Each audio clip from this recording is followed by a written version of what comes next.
Hey, thanks for joining me live to talk about B12. I apologize if you think we're talking about MTHFR today. There was a little bit of a disconnect. I sent out an email saying that was the topic today, but that's actually going to be the thing we talk about next week in our live. But here's the good news.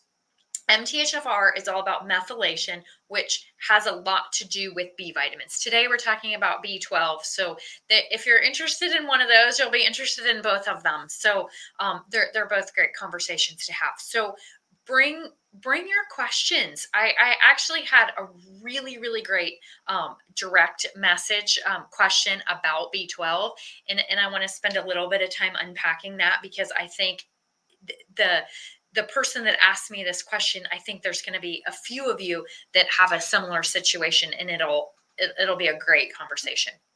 But first, just a few of the things that I've heard questions about B12.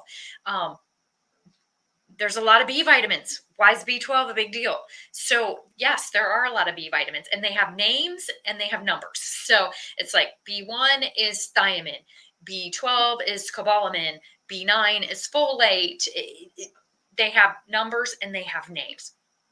So, B12 is cobalamin, and why is it so important? Well, globally speaking, the B vitamins are all about helping us create energy. So one of the things that I see all the time, that probably the number one thing that people tell me when they come and sit, that they're actually sitting in this very chair that I'm doing this live session from. This is my consulting chair, but they're telling me like, hey, I am really tired. Like, I can't take a nap and fix this. I can't rest from exercise and take a week off from my workouts and feel caught up on my sleep. I just fatigue.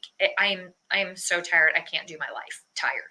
Um, who is most likely to have a B12 deficiency? A vegetarian, because the food sources of B12 are animal products. So I have honestly, in almost I think it's never happened actually, where I've seen someone who is a strict vegetarian or vegan have a really good level of B12.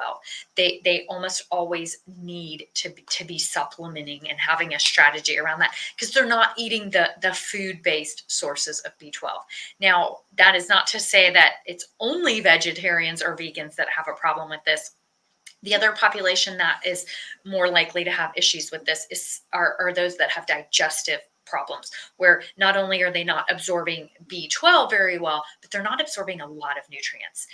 Stomach acid is super important for the absorption of B12. So if you don't have good stomach acid, it's hard to absorb B12.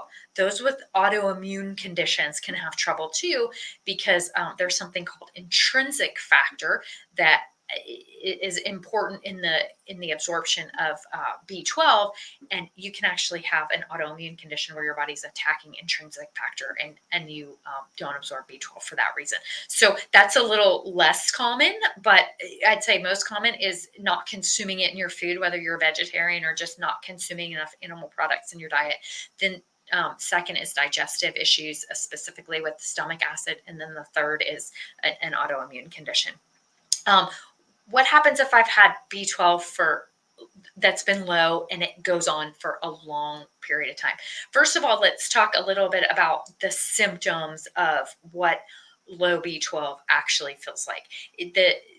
The fatigue is the number one. Another one is neurological symptoms. So you get some kind of like tingling and numbness down the legs and the arms. Now, if you have a really significant deficiency in B12 and it goes long term enough, you can actually have neurological damage, and that becomes permanent. So is it possible to have B12 be low for so long it causes neurological problems and they're irreversible? Yeah, unfortunately, that is true. How do I know if I'm deficient? Well, symptoms are usually like I said, the most common thing, people come to me, they're like, I'm super tired, and I don't have a lot of energy, and then the numbness and the tingling and down the neurological symptoms, that would be another symptomatic way to tell. But I catch most B12 deficiencies on labs, and the truth is that There's a difference between a clinically low level, enough to get you diagnosed with a disease, and you know and then just having a level that's functionally low, that where you don't feel your best and perform your best. That would be called functionally low. It means that your labs are still in range, but you really don't feel that good. And so, like, B12 is a great example. The clinical range is, it depends on the lab you're using, but somewhere in the mid 200s is the low end of B12 for most labs. But really, a functional lab is well above 400.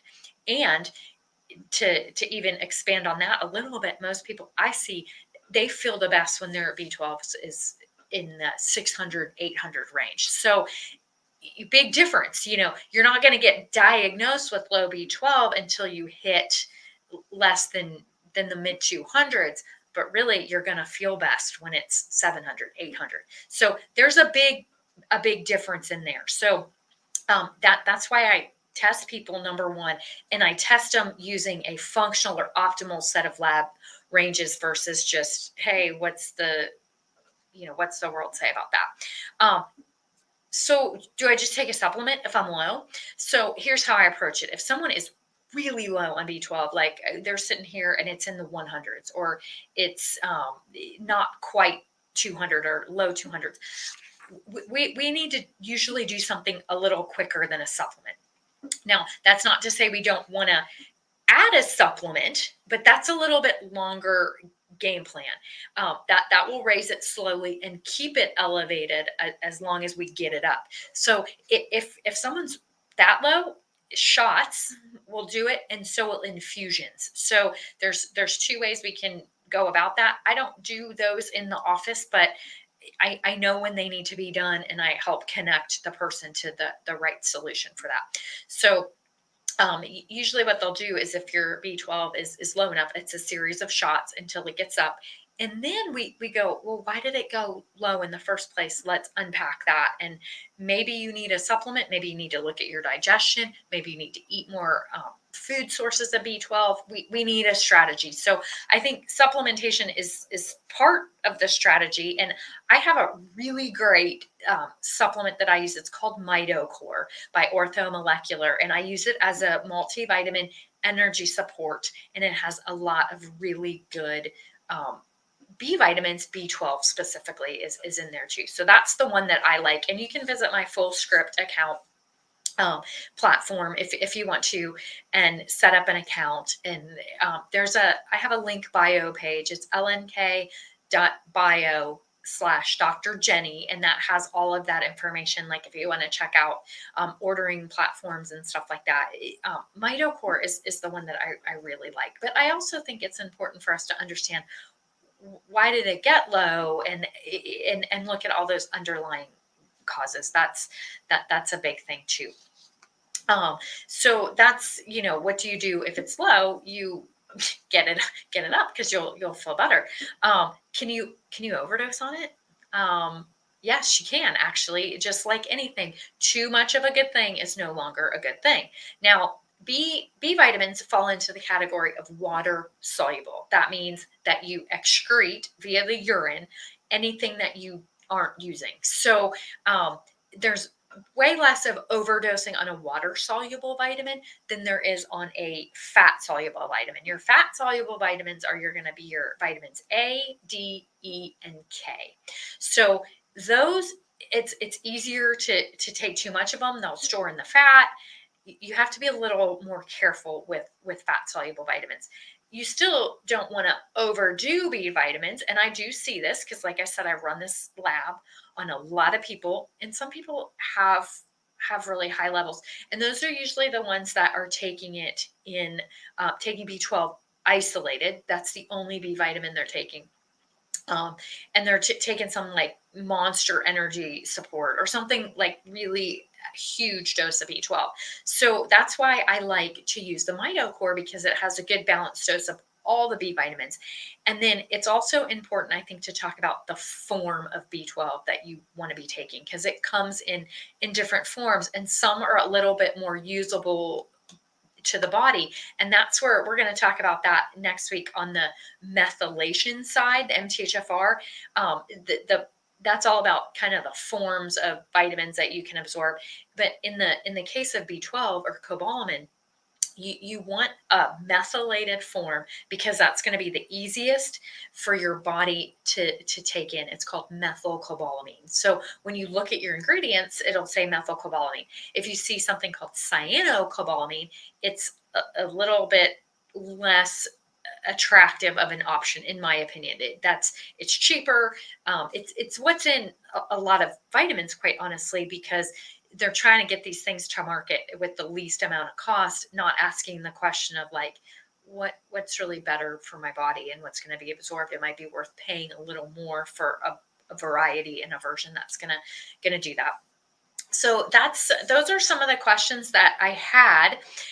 And then I also got a direct message from someone, and this is a little bit of a story. This is a super sweet young lady, and I've known this lady for years. She was in my youth group when I was in youth ministry as a leader, doing that. Not a job, but a volunteer. And anyway, so I've kind of seen her grow up, and now she's a mama. She has a 1 year old little guy, and it's precious. And so I love seeing these kids grow up into these, married women with babies and raising their kids. But she reached out to me and she said, hey, I had my B12 tested. It was in the really low range, like 135, 140 ish. And which is low. We already talked about under mid 200s is clinically low. So that is like, that would flag on a standard lab test that says, hey, this is low B12. So she said they gave me shots. They gave me 4 of them, like once a week, and I didn't feel any difference.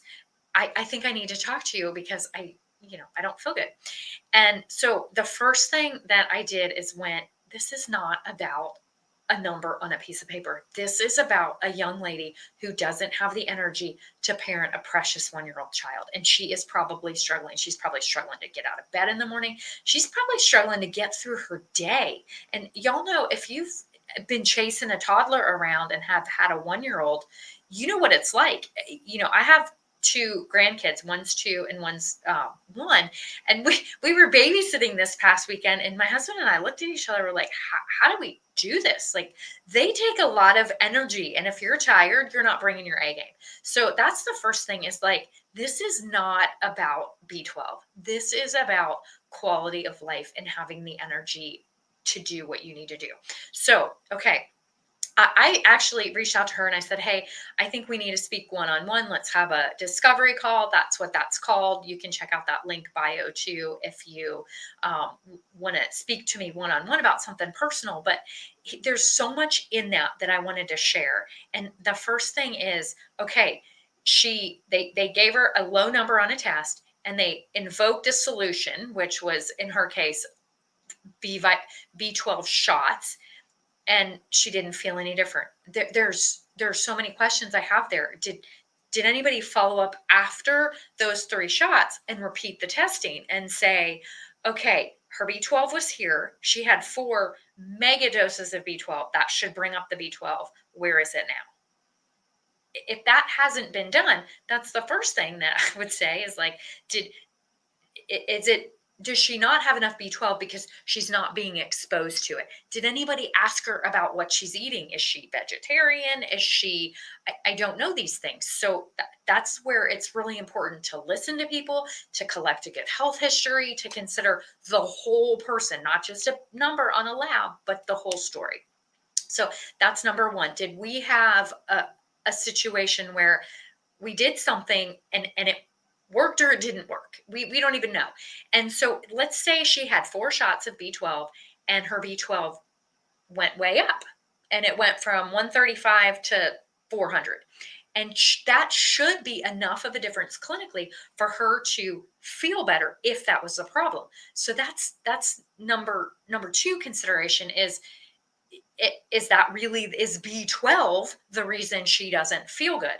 There are a lot of reasons that a young woman who just had a baby a year ago could feel tired. Her iron could be completely bottomed out from being pregnant, from breastfeeding.